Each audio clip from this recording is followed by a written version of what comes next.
LB Johnson in here. I'm talking with what I'm going to consider and go ahead and say a legend in the making. Kevin Gates is in the building. Kevin, how you feeling, man? Penitentiary rules in effect at all times. I gotta say the realest thing, man. I knew little about you up until a couple months ago, man, when my little brother, all he could talk about is Kevin Gates, this dude Kevin Gates, man. So I started doing my research, and man, you've had a young but long life, man. You've been through a lot. Yeah, a lot of people say I'm an old soul. You know, a lot of people say that. I just feel to believe that I live life at an accelerated pace. Yeah. And most of the individuals that I gravitate toward are older individuals. I can definitely feel that. Let's start at the beginning. Now, you come from Louisiana, right? Right. Now, were you in Louisiana during Hurricane Katrina? Right. How did that affect you? I can't say that it affected me because that's a place that's hardship happen. It's always hardship. Yeah. You always endure hardship from birth. You know, that's the only place I know that if you can stay inside the stomach an extra day, you know, you try to stay out there stay in the stomach an extra day because you come in the game knowing, you know, you gonna die or go to jail. That's the only two things it is to do in Louisiana. Now, coming from Louisiana, you guys got, I mean, as far as music goes, you got No Limit, you got Cash Money, you got Young Money coming up all out of that same spot. Where do they fit into your beginning story, if at all? They fit in because you got to think about it. They were the predecessors. They are the individuals that we look to for inspiration. You know what I'm saying? I guess so to say. You know, and then I work with those individuals. I have relationships with those individuals. So did you work with Master P? I know you did some things with Cash Money. Yeah, I did a lot of work with Master P. That's my dog. I really look at him like a big uncle or something. Yeah. And then as far as Birdman, you know, me sitting around him is the reason that I started my own brand. Okay. You know, me sitting around him, just having conversations with him is the reason that I started my own brand. So I salute every individual, you know, on every angle, on every playing field. That's the first thing I want to nip in the bud. A lot of people assume just because, you know, cats are from Louisiana and they all trying to rap or whatever, but because they're on different labels, like there's some kind of label beef automatically just because you didn't sign with a Cash Money or a No Limit. No, I mean, it's the way I carry myself, I guess. You know, all of those individuals respect my man, all of them. Yeah. And I respect those individuals too. I mean, I salute them, I look up to them, I learn from them. Everybody, if I got a problem, I call Master P. What you think about this? Yeah. You know. Now you got a song that to me, I listened to the song first, then I heard that in video, so I had to go check that out. 4:30 a.m. Now this song, man, true story. And that's what I want to know. That's why I got this scar on my lip. Okay, so it's all facts, no fiction. All facts, no fiction. You the first person I told that to. If from those that haven't listened to the song, they need to go listen to the song. Because me telling you about the song, I'm just giving you, I guess, my interpretation of it. You know, it's up to the listener to grasp whatever they grasp from it. And I don't want to ruin it. It's a movie. And literally, that's where it took me. Like, listening to that song, it was almost like literally watching a movie. And it take you through, like, journeys, and you're like, man. And that's why I had to ask, okay, is this true, or are you just a co-writer? I mean, there's no question about your writing skills, but that particular song goes to a whole nother level. I gotta ask you a question. Yeah. I got a lot of writers, you know, that I read. And if you're not an individual that ever lived those things, such as Donald Goins and such as James Patterson, and I'm a reader. Yeah. It's always gonna be something missing when that individual didn't live it. This is true. It's gonna always be something missing. Yeah. See, when you listen at, you know, my movies, so to say, my motion pictures, they take your mind somewhere else. And I'm very descriptive, detail for detail. Yeah. Then I capture the emotion and everything. You can hear the emotion when I relive it, when I speak about it. I gotta say, literally listening to your music and just doing my research, getting ready for this interview, you know, going from 4:30 a.m. and just all the other songs and different videos. Literally, the best way to describe your music is motion pictures. Yeah, like it's a every movie. song. It's a movie. I just don't do no acting. Yeah. But my life is a movie. And I would tell somebody what I got coming, but that'll ruin the movie. All right, now let me ask you now. You're, I believe, 28 years old, right? I'm 28. When did you decide you wanted to be a rapper? I think I've been experimenting with music my whole life. When did I take it serious? Yeah. Once being reinserted back into society in 2011, that's when I took it serious. And when you say back into society, you're talking about your prison time. I was incarcerated. Well, that was one time that I was incarcerated. Yeah. I was incarcerated more than once. Let's do a real, a fact check, so to speak. You always hear people go to jail. They always say, you know, rehabilitation. That's the whole point of going to jail, supposedly. Now, honestly, you going to jail, did it change you for the better or for the worse? Of course. If you're an individual that if you're an introspective individual that you take time to reflect, you know, epiphanies happen in our solidity. You know, if you're that type of individual, if you want better for yourself, then you have to change yourself. A wise man will change, a fool will stay the same. So really the rehabilitation comes within yourself. Yeah, I know a bunch of newborn dummies, way older than me. Yeah. Body old, mentally, you're not there. Now, speaking of the penitentiary, and a lot of people don't know this, but you actually got a master's degree while you were in the penitentiary, right? Psychology. I got a master's degree in psychology. I almost have a doctorate in theology because I'm a big skeptic. Yeah. You know, I want to know. I've always asked why, you know, but I'm not the type of person to physically ask or, verbally why. Yeah. Oh, I'm going to do my own selective study. You know, I like to get 3 or 4 opinions. That's just me. Professional opinion. You know, and when I say professional opinion, you have to be an individual that experienced. Yeah. Experience is the greatest teacher. So I want 3 or 4 professional opinions from someone who's experienced. Now, I'm going to ask you this question, and I've heard it asked before, and I heard the answer was taken out of context. Ask me the question. If you're in love with your woman, you said you don't mind, have no problem pleasing her, correct? Right. And then someone took it out of context. Ask me the question, man. Did you actually say that you eat ass? Yeah, I said it. I was having an intelligent conversation with DJ Who Kid about aiming to please one's partner. And that's the part of the conversation that he gravitated toward. He didn't gravitate toward me being intelligent and me being a mentor and having an achievement academy. Shout out to Lamont and, mentoring the young people. He never gravitated to that. He gravitated toward the eat booty part. Me having a master's in psychology, it makes me question for someone to be so interested in that subject matter. What other things do they do that they don't admit? Come on now. That's just all I ask for someone to be so interested in that. Because, if you aim to please your partner, all of that should come second nature. So when someone just gravitates toward that one part, especially men, it makes me wonder, what other activities do they involve themselves in that I'm not aware of? Come on now. Because, honestly, when I heard that one, part of the interview, then I wouldn't listen to the whole interview. And that's what I got. I got the whole. And I'm you very blew me away with who you are. I'm very passionate when I talk. Yeah. Very passionate. Yeah. Because I say what I mean, and I mean what I say. I'm very, very passionate. Yeah. When I tell people I don't get tired, I really mean that. Yeah. Yeah, I don't get tired. I've been in the studio all night. You hear me? I just collapsed. Yeah. Yeah, on the floor. They had to pick me up off the floor, and bring me to do an interview. I said, I appreciate you for coming, man. Yeah, this is a blessing. Most definitely. Yeah, because when I'm laying down at nighttime, not doing nothing, DJs and the radio personalities are the individuals that play my music. So blind, cripple, or crazy, I'm coming.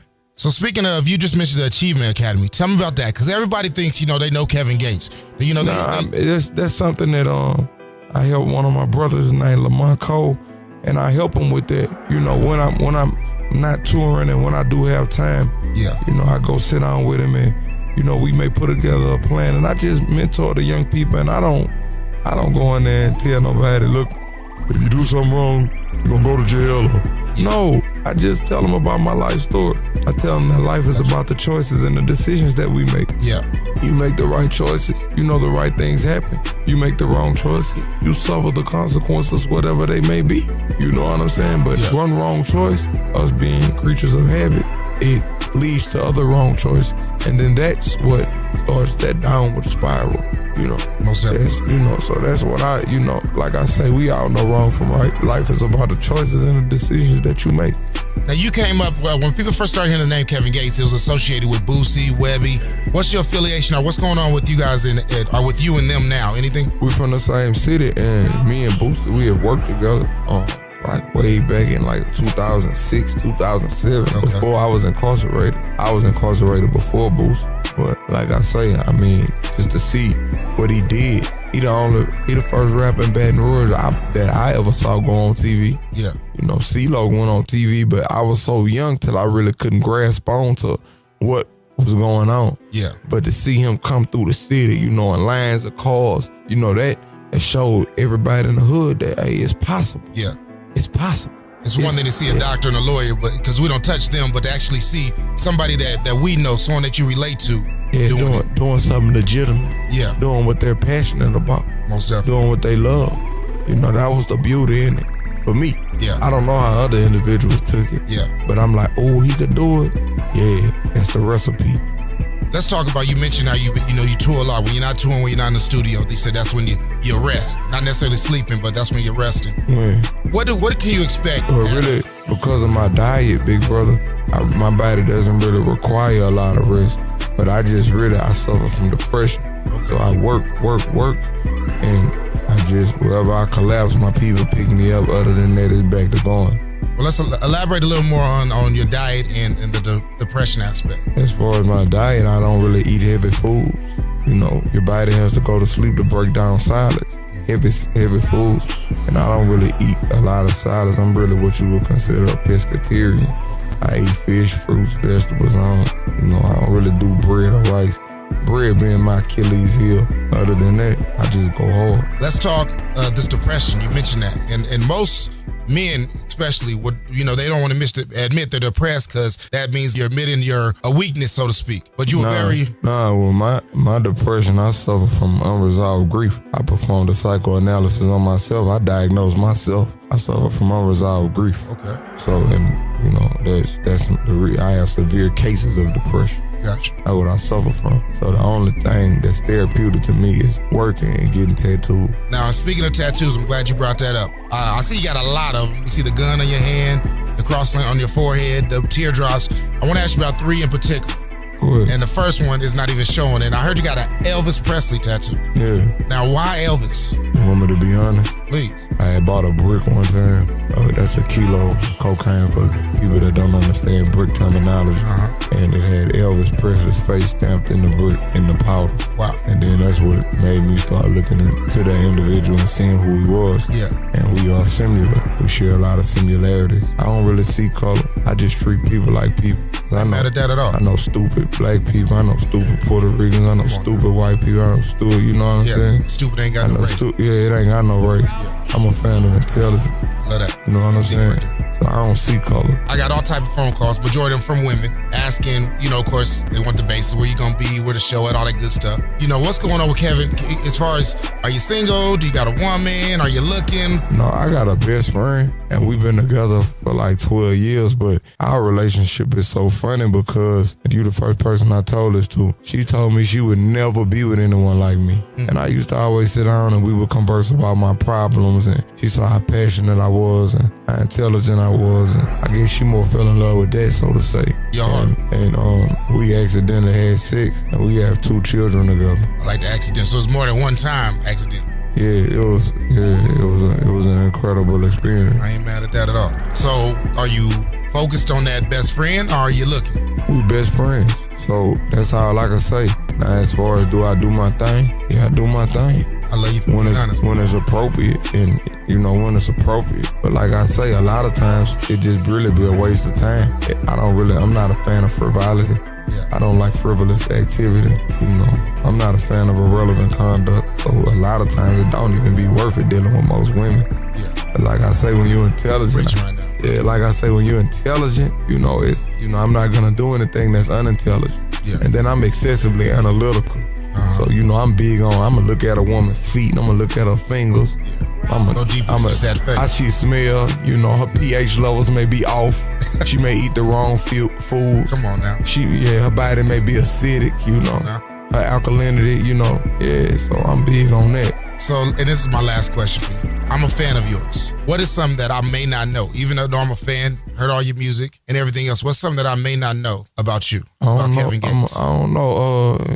I guess just to throw it out there, I'm an animal lover. I love animals. Right now I'm looking for one of them puppets. Either gonna be one of them bull terriers, a little Spud McKenzie looking dog. Yeah. Or if it's not that, it's gonna be probably one of them little bullies, a little pit bull, something, one of the little pocket pit bulls. Okay. Something I can bring with me everywhere I go. Yeah. And then I was looking at a monkey not too long ago. I was gonna buy me a monkey. Okay. Yeah. Kevin Gates, man, thank you for coming to check us out. You listen to Power 6.7. I appreciate you for having me. This is a blessing. And the artists who feel like, man, this is a blessing. Most definitely. This is an outlet. Yeah. You're allowing me to be heard through your outlet, and I appreciate you for having me. Definitely welcome. His interviews I done walked out on. Yeah. When I guess the interviewer was trying to, play mental gymnastics. Do too much. And I'm not a fan of mental gymnastics. Yeah. So I done walked out on interviews before, but I like for my audience to see that it's my honesty. That's me exhibiting my honesty. And I appreciate that. Sometimes I'm gonna be turned up, sometimes I'm not. Yeah. I'm gonna give you me though every time. So, it's a time and a place. It's an arena for all things. Yeah. But like I say, everybody that's ever been a fan of Kevin Gates, you included, I love you all. I wouldn't say that if I didn't mean it, because you are the people who allow me to feed my children. You are the people that allow me to, I guess, experience some moments of joy in my life. Yeah. Like I said, I wouldn't sit around and be like, I came in the game with everything I want to know. Yeah. I didn't. Yeah. When I came home to nothing. To nothing. I grinded up. Off of doing shows, we grossed about 2.5 mil before we went and signed with a label. Yeah. We grinded that. Yeah. But it was because of other people and people like you believing in this movement. When radio wasn't playing it, radio, we wasn't doing radio interviews. Even in my own city. I was shown love by certain DJs, but the powers that be, they just weren't accepted to Kevin Gates at that time. Yeah. Now, you can't deny it. You can't deny it. Yeah. All praise be to the Most High, whatever faith that anyone is. Most definitely. Man, Kevin Gates, thank you, bro.